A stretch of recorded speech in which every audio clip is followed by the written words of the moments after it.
باب من احب الدفن فی الارض المقدسۃ او نحوها، جو شخص محبت کرے اس بات سے کہ کسی پاک زمین میں دفن کیا جائے، ارض مقدس میں دفن کیا جائے. جیسے ہمارے ہاں عموماً ہم سب لوگ اس بات کی محبت رکھتے ہیں کہ کاش ہماری موت بھی مکہ یا مدینہ میں ہو، تو یہ بھی ایک پسندیدہ بات ہے، ایسی خواہش رکھنی چاہیے انسان کو. حدثنا محمود حدثنا عبد الرزاق قال اخبرنا معمر عن ابن طاؤوس عن ابیہ عن ابی ہریرہ رضی اللہ عنہ قال ارسل ملک الموت الی موسیٰ علیہ السلام، ملک الموت کو موسیٰ علیہ السلام کی طرف بھیجا گیا، یعنی ان کی جان لینے کے لیے. فلما جاءہ، جب وہ ان کے پاس آئے، سکہ، تو موسیٰ علیہ السلام نے ان کو ایک تمانچہ رسید کیا. فرجع الی ربہ، تو وہ اپنے رب کی طرف واپس لوٹ گئے. کون؟ ملک الموت. فقال، اور جا کے عرض کیا، ارسلتنی الی عبد، آپ نے مجھے ایک ایسے بندے کی طرف بھیجا، لا یرید الموت، جو موت نہیں چاہتا.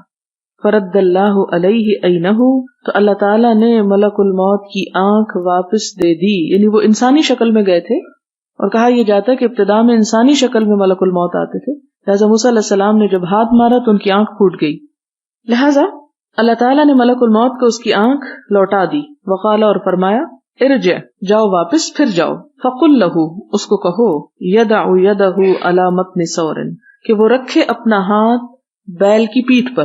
متن کہتے ہیں کسی بھی چیز کا بلند حصہ، تو بیل کا جو اوپر والا حصہ ہوتا ہے نا کہ سر کے پاس پیچھے، تو وہاں پر اپنا ہاتھ رکھے، اس جگہ پہ بڑے بال ہوتے ہیں بیل کے جسم پہ. فلہ بکل ما غطت بہ یدہ، تو اس کو مل جائے گی اتنی زندگی جتنا اس کا ہاتھ اس بیل کا حصہ ڈھانپ لے گا. بکل شعرۃ، ہر بال کے عوض سنتن، ایک سال مل جائے گا. یعنی بیل کا جو کوہان یا یہ اوپر والا ابھرا ہوا حصہ ہوتا ہے، اس کے بارے میں کیا کہا گیا کہ تم جاؤ موسیٰ علیہ السلام سے کہو کہ وہ اس حصے پہ اپنا ہاتھ رکھ دیں.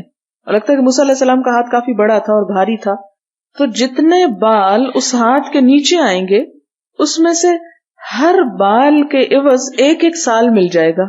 اگر وہ ابھی موت نہیں چاہتے تو اتنی زندگی اور بڑھا دیتے. اور آپ دیکھیں کہ بڑے تھن بال ہوتے ہیں اور بہت گھنے ہوتے ہیں، تو وہ کئی 100 سال بن سکتے ہیں. تو جاؤ موسیٰ کو بتاؤ کہ وہ اپنا ہاتھ کیا کریں، بیل کی پیٹھ پہ رکھیں، جتنے بال ان کے ہاتھ کے نیچے آئیں وہ اتنے برس زندہ رہیں گے. یہاں پر اختصار ہے بہت. ملک الموت پھر موسیٰ علیہ السلام کے پاس آتے ہیں اور ان کو بتاتے ہیں کہ آپ کا رب یہ کہتے ہیں کہ آپ ایسا کریں، جتنے بال ہوں گے اتنے سال آپ کو مل جائیں گے. قال اے رب، تو موسیٰ علیہ السلام نے کہا ٹھیک ہے اے رب. ثم ماذا، پھر کیا؟ قال ثم الموت، پھر موت. تو کہتے ہیں اچھا اس کے بعد کیا ہوگا؟ تو کہتے ہیں پھر مرنا ہوگا. قال فالآن، کہتے ہیں اچھا پھر ابھی مر جاتا ہوں. جب پھر بھی مرنا ہے تو ابھی صحیح. فسأل اللہ، تو دعا کی اللہ سے، مانگا اللہ سے کیا؟ ان یدنیہ من الارض المقدسۃ، کہ اللہ تعالیٰ قریب کر دیں ان کو پاک زمین کے، یعنی بیت المقدس مراد ہے. کتنا قریب کر دیں؟ رمیۃ بحجر، اتنا قریب جتنی ایک پتھر کی مار ہے. یعنی ایک انسان اگر پتھر پھینکے تو جتنا دور جاتا ہے اتنا. کہا کہ یا رب مجھے بیت المقدس کے اتنا قریب آپ پہنچا دیں کہ میں وہاں مرنا چاہتا ہوں. مراد یہ تھا. قال قال رسول اللہ صلی اللہ علیہ وسلم، راوی کہتے ہیں کہ حضور صلی اللہ علیہ وسلم نے فرمایا فلو کنت ثم، اگر میں وہاں ہوتا، کہاں؟ بیت المقدس میں، لأریتکم، میں دکھا دیتا تم کو، قبرہ، آپ کی قبر. کس کی؟ موسیٰ علیہ السلام کی. الی جانب الطریق، اس راستے کی ایک طرف، عند الکثیب الاحمر، لال ٹیلے کے پاس. یعنی موسیٰ علیہ السلام کی قبر کے نشان حضور صلی اللہ علیہ وسلم کے زمانے تک موجود تھے. یعنی مراد کیا ہے؟ ساری حدیث کا خلاصہ باب کے ساتھ کیا ہے؟ بات یہ ہے کہ موسیٰ علیہ السلام پر جب موت کا وقت آیا تو انہوں نے جان نہ لینے دی فرشتے کو، لہٰذا اللہ تعالیٰ نے دوسری آفر کی کہ اچھا اتنا اور جی لو. پھر وہ فرشتہ آفر لے کر آیا کہ اتنے سال کی تمہیں اجازت ہے. تو موسیٰ علیہ السلام نے کہا پھر کیا ہوگا؟ انہوں نے کہا کہ جی مرنا ہوگا. اچھا اگر مرنا ہی ہوگا تو ابھی مر جاتے ہیں، لیکن ایک خواہش ہے، اور وہ خواہش یہ ہے کہ میں ارض مقدس پہ جا کے مروں اور اس کے قریب ترین ہو جاؤں، بیت المقدس کے قریب ترین پہنچ جاؤں اور میری قبر وہاں پر ہو. لہٰذا اللہ تعالیٰ نے، یہاں تو نہیں لکھا ہوا لیکن آپ صلی اللہ علیہ وسلم کے فرمان سے یوں معلوم ہوتا ہے کہ اللہ تعالیٰ نے ان کی دعا قبول کر لی. موسیٰ علیہ السلام جہاں کہیں بھی تھے ان کو وہاں پر پہنچا دیا گیا، اور ان کی قبر بیت المقدس کے اتنے قریب تھی جتنا ایک پتھر کی مار ہوتی ہے، یعنی بہت قریب. اور وہاں پر حضور صلی اللہ علیہ وسلم کے زمانے تک اس کا نشان تھا. اسی لیے آپ نے فرمایا اگر میں وہاں ہوتا اور تم لوگ بھی وہاں ہوتے تو میں تمہیں اس قبر کے نشاندہی کر دیتا کہ وہ کہاں ہے. وہ قبر لال ٹیلے کے قریب ہے، رستے کے ایک کنارے پر.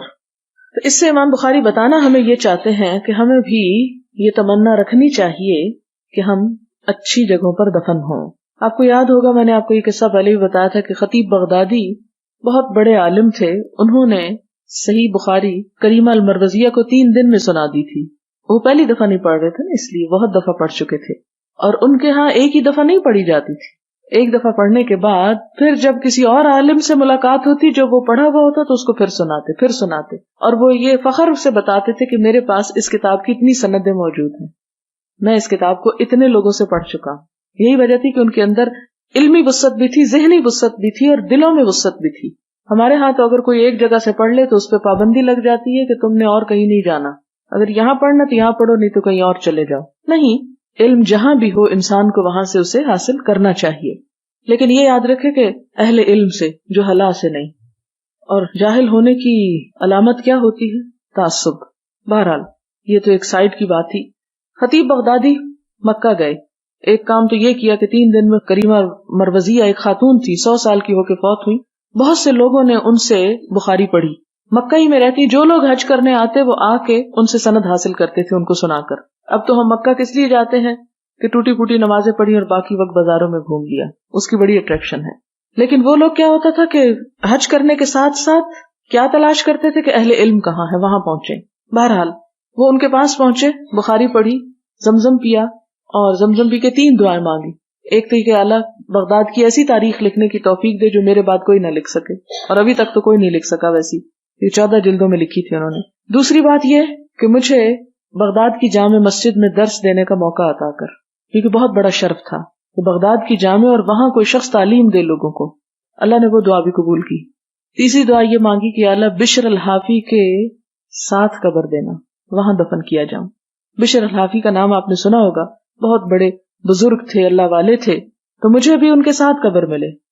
تو جس طرح انسان دنیا میں چاہتا ہے کہ اچھے لوگ اس کے دوست ہوں، اسی طرح مرنے کے بعد بھی یہ تمنا ہونی چاہیے کہ یا اللہ ہمارا جو آخری انجام ہو اچھے لوگوں کے ساتھ ہو، اور مرنے کے بعد ہم مر کر بھی اچھے لوگوں کے ساتھ، یعنی قبرستان بھی ایسا نصیب ہو، قبر بھی ایسی جگہ نصیب ہو کہ جہاں پاس والے مردے کو عذاب نہ ہو رہا ہو کہ اس کے عذاب سے کچھ حصہ دوسری طرف بھی پہنچ جائے، بلکہ نیک لوگوں کے ساتھ ہوں کہ ان پہ جو رحمت برسے تو شاید ہمیں بھی کچھ اس کا حصہ نصیب ہو جائے. تو یہاں بتانا یہ مقصود تھا. تو جو عقل مند لوگ ہوتے ہیں وہ اپنے لیے ایسی چیزیں سوچ کر ایسی چیزوں کی دعائیں مانگتے ہیں. اگر ہم کو مکہ میں جانے کا موقع مل جائے تو ہم کیا دعا مانگے؟ اتنا مال مل جائے، اتنے گھر مل جائیں، اتنے فلاں اور فلاں چیز مل جائے. اور یہ کس سے اندازہ ہوتا ہے کہ مثلاً آپ جا رہے ہو تو لوگ جو آپ کو دعائیں بتاتے ہیں ان میں اسی قسم کی دعائیں ہوتی. اس کا یہ نہیں مطلب کہ دنیا مانگنی نہیں چاہیے. اللہ تعالیٰ انسان کی نفسیات کو سمجھتے تھے، اسی لیے فرمایا ربنا آتنا فی الدنیا حسنۃ وفی الآخرۃ حسنۃ. مانگ لو جو دل میں آیا نا، پہلے دنیا کا سب کچھ مانگ لو، لیکن صرف دنیا نہ مانگو، کیونکہ صرف دنیا مانگنا بدبختی ہے. کیوں؟ اس لیے کہ دنیا تو جلدی ختم ہو جائے گی اور آخرت ہمیشہ ہمیشہ باقی رہے گی. اس لیے دنیا سے تو رخصت ہونا ہی ہے، لیکن قبر میں پتہ نہیں کتنے 100 سال رہنا، اور کہاں کس کے ساتھ ہڈیاں جا ملے. تو نیک لوگوں کے ساتھ ہی جا ملے اور انہی کے ساتھ ہی انجام ہو تو اس سے بہت فائدہ ہو سکتا ہے.